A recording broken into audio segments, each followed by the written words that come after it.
Assalamualaikum warahmatullahi wabarakatuh. Ketemu lagi dengan saya Dina Andriana pada mata kuliah Marketing and Branding di pertemuan 2. Pertemuan 2 ini memiliki pokok bahasan yaitu tentang pemasaran digital. Nah, pemasaran digital itu poinnya banyak, jadi kita bagi menjadi 2 part ya. Yang pertama ini pemasaran digital part 1. Yang pertama, digital marketing.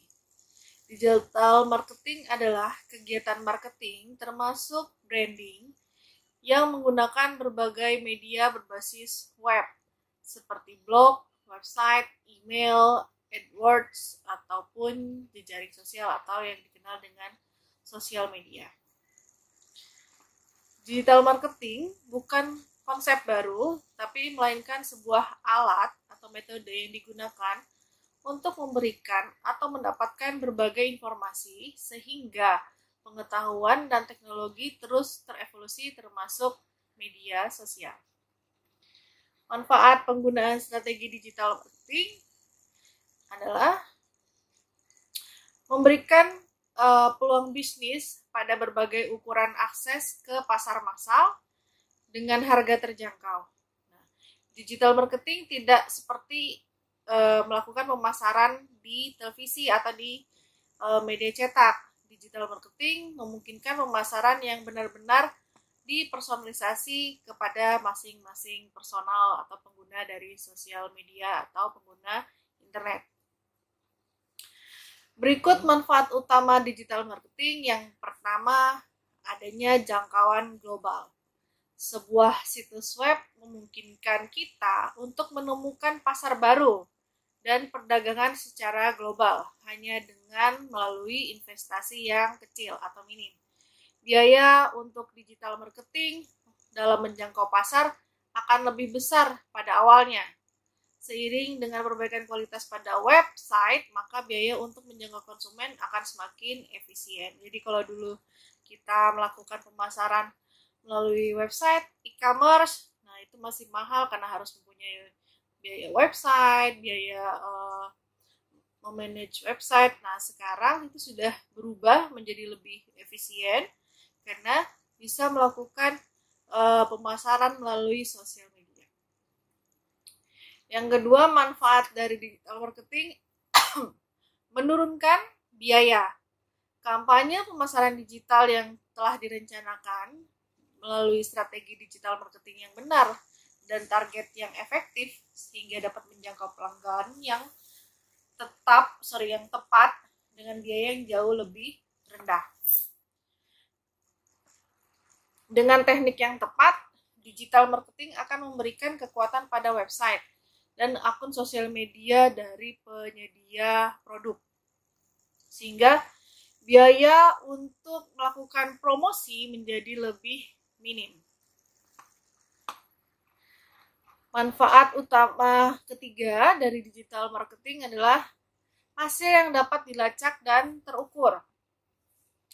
Mengukur pemasaran online dengan analisis web dan alat metrik online lainnya akan mempermudah bagi produsen untuk melihat seberapa efektif kampanye yang telah dibuat.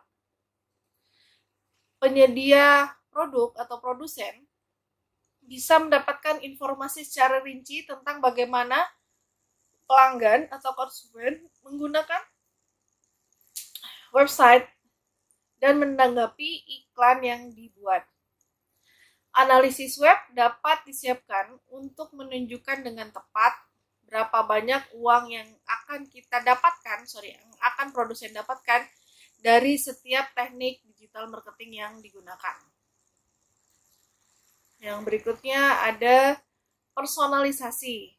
Jika basis data pelanggan suatu produsen ditautkan dikaitkan ke dalam suatu situs web perusahaan, maka setiap kali seseorang yang mengunjungi website perusahaan atau e-commerce akan dapat ditemui, akan dapat melakukan interaksi dengan pelanggan.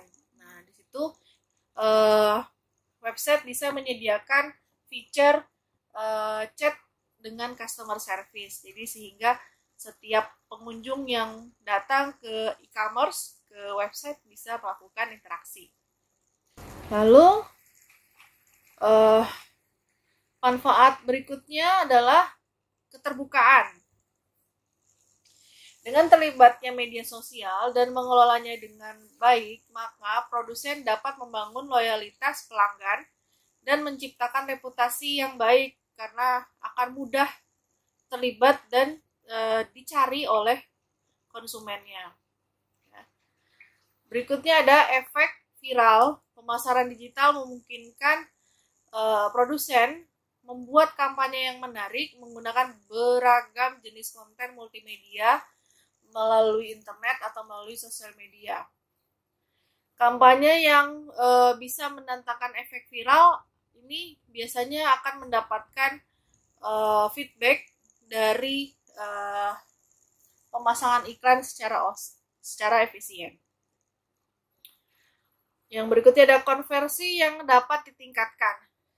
Jika punya website atau punya e-commerce, maka pelanggan yang jaraknya jauh atau jaraknya dekat itu dengan hanya beberapa klik saja bisa menyelesaikan pembeliannya. Jadi dia bisa langsung melakukan call to action pada produk yang dia inginkan.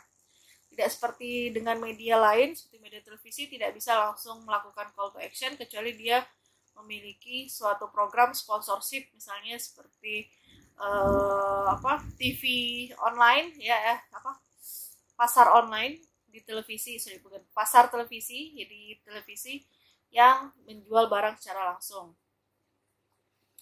Pemasaran digital juga bisa mengarahkan pengguna internet untuk datang ke website kita, ke website produsen, atau mengarahkan langsung ke tempat event campaign berlangsung.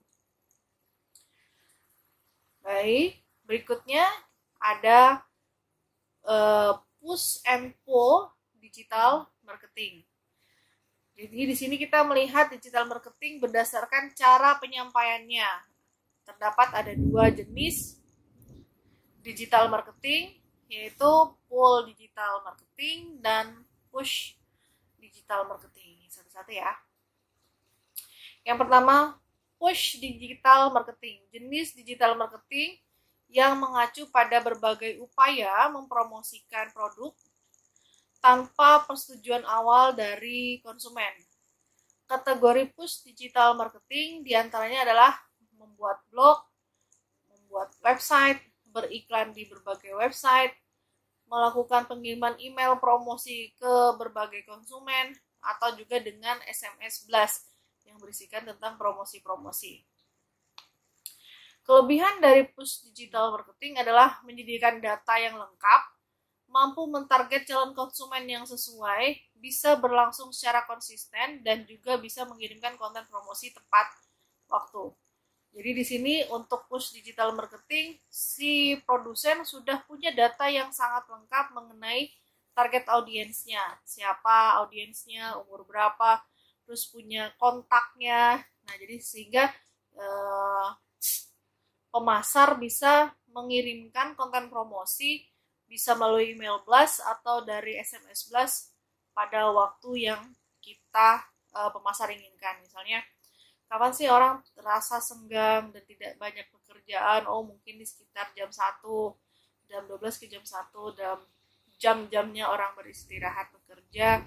Nah, di situ email blast dikirimkan atau SMS blast dikirimkan. Jadi orang dengan santai, dengan tidak terburu-buru dengan pekerjaan, membaca promosi yang dikirimkan melalui email atau SMS blast.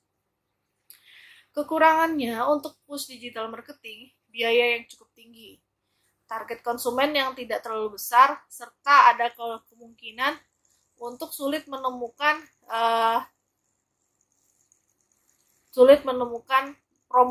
waktu promosinya. Ya. Kenapa biayanya cukup tinggi? Ya tadi karena masih berdasarkan dari pengiriman SMS blast. Nah, ini kan berarti ada biaya yang dikeluarkan untuk mengirim SMS, kemudian target konsumen tidak terlalu besar, jadi biasanya kita hanya produsen itu memiliki data yang tidak seluruhnya, ya, jadi hanya beberapa sampel saja. Kemudian waktu yang diberikan untuk mengirim konten promosi juga harus pintar-pintar mencari atau melihat perilaku dari konsumen. Itu untuk push digital marketing. Lalu ada pull digital marketing. Di sini tidak seperti push digital marketing di mana konsumen ini berada dalam sisi pasif dan hanya sebagai penerima. Untuk pull digital marketing ini mengacu pada keaktifan konsumen atau calon konsumen dalam mencari informasi mengenai produk yang dibutuhkan.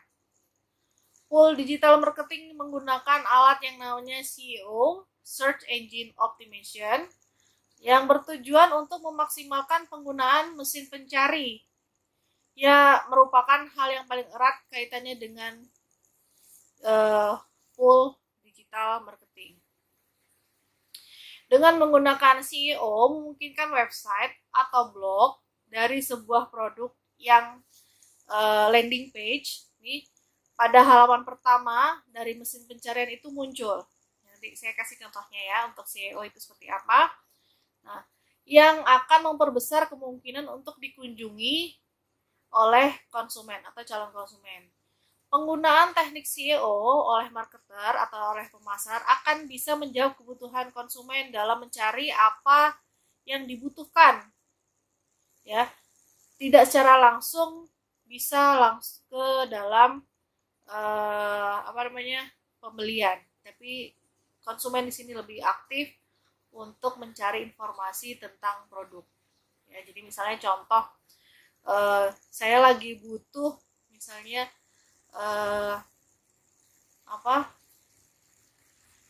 tripod mini HP. Nah, jadi berarti kita mencari, masuk search engine, misalnya contoh pakai Google Search Engine, masukkan kata kuncinya tripod mini. Nah, nanti akan muncul di dalam hasil pencariannya Google. Nah, nanti website-website yang muncul paling atas ya itu menggunakan SEO. Itu contoh penggunaan SEO oleh pemasar. Kelebihan pull digital marketing adalah ukuran konten tidak terbatas serta fleksibilitas dalam menyimpan dan menampilkan konten. Kekurangannya meliputi tingkat kesulitan yang cukup besar agar konsumen bisa menemukan kata kunci yang pas dalam pencarian produk. Ini bisa menjadi salah alamat nantinya ya. Jadi misalnya konsumen atau calon konsumen hanya tahu kegunaannya, gitu. Misalnya alat ngechat binatang, misalnya gitu ya. Nah, nanti binatang yang muncul kan macam-macam tuh, nggak jelas. Nah, jadi menyusahkan konsumen dalam mencari produk yang diinginkan. Kelemahan dari pull digital marketing adalah bersifat pasif, hanya mengandalkan situs pencarian atau search engine. Terbatas kemampuan untuk mengukur hasil, ya, jadi tidak ada proses traffic di sana, ya, hanya lihat page view-nya saja. Kemudian personalisasi terbatas, hanya mengandalkan lokasi IP. Personalisasi lebih lanjut memerlukan user untuk memasukkan data-data pribadi.